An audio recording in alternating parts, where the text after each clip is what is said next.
And I'm sorry for you that you have to spend your Saturday here in the room without windows. But we had a very long discussion today, a very long day with the EU ministers, and I can already tell you that we didn't cover all the points. So we didn't get to the working methods discussion that we desperately needed, but we will do that in coming months, definitely. So what took the time? Very substantive discussions first on Ukraine. So European Union and all the member states support the diplomatic efforts to achieve peace and the end of Russia's war. But it's clear that Russia is not preparing for peace. It is the opposite. They are preparing for more war.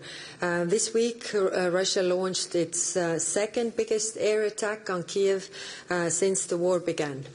The strikes killed many civilians and damaged offices that belong to the European Union and British Council. Russian airstrikes also hit a US factory.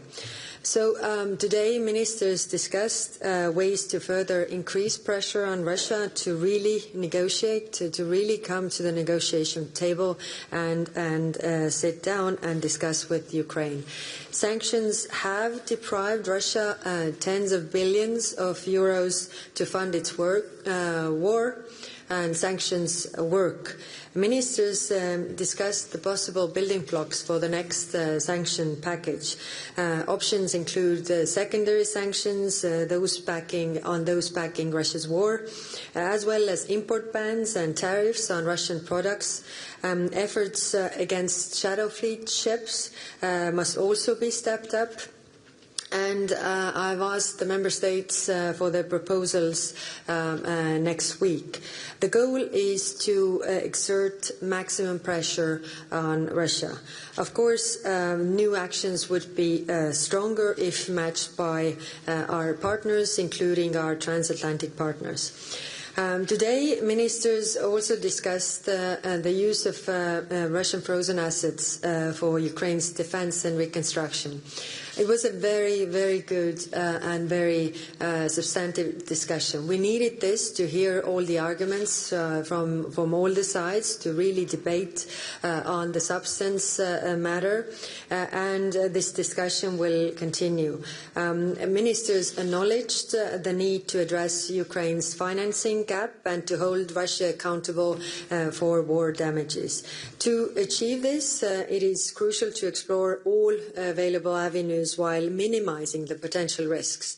And I want to stress that financial markets did not react when we froze the assets.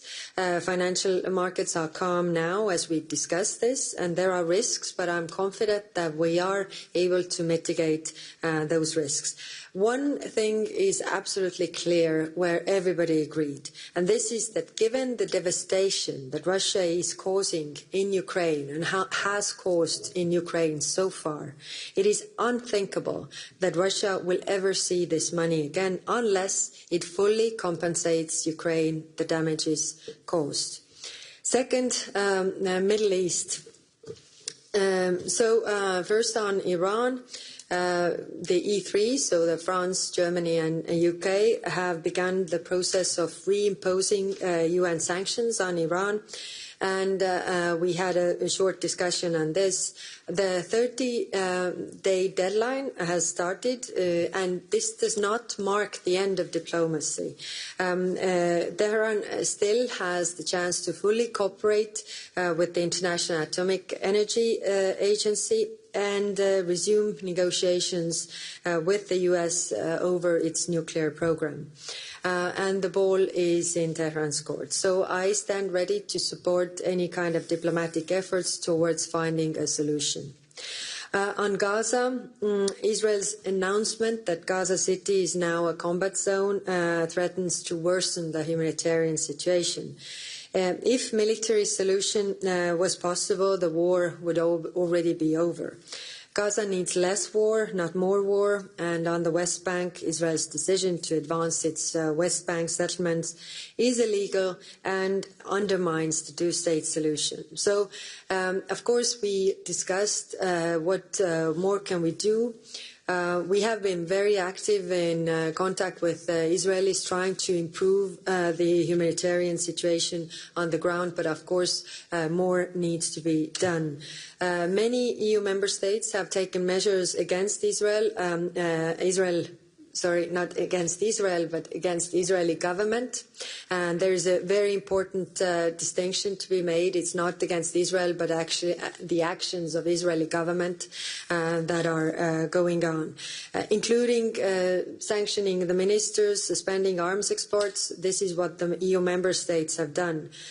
So on the European Union side, there is no sugarcoating to the reality where we are.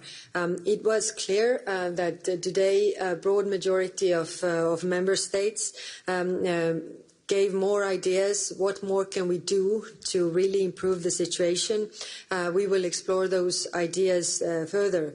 But it's clear that member states disagree on how to get Israeli government to change course.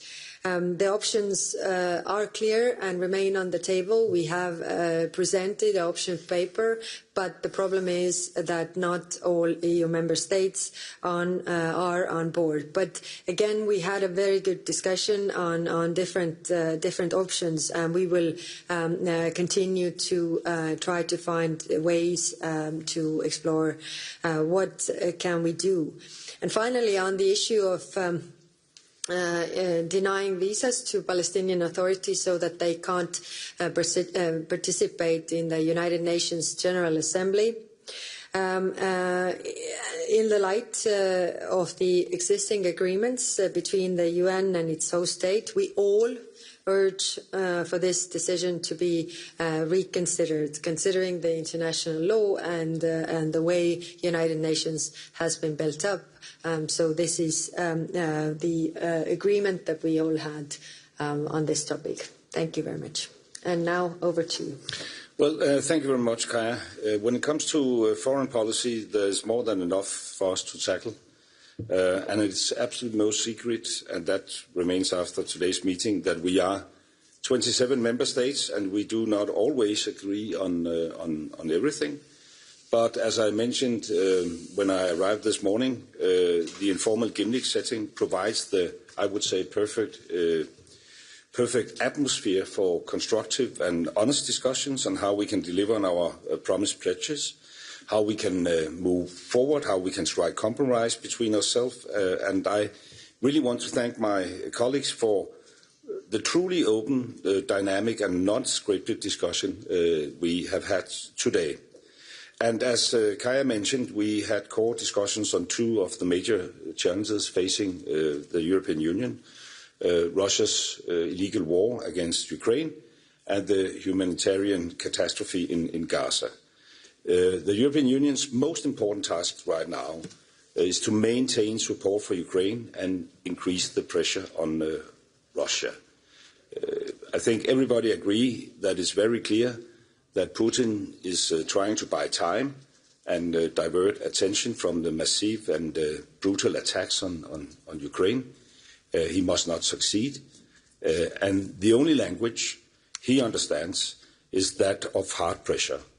And I want to thank my colleagues for the very constructive talks we have had on how we can move forward with the 19th sanction package. We need to bring Ukraine in a position of strength, and therefore we need to increase pressure together through harder sanctions. And of course, transatlantic cooperation will make the effect of the sanctions even stronger. The other main topic we discussed today is the current humanitarian catastrophe in Gaza. Daily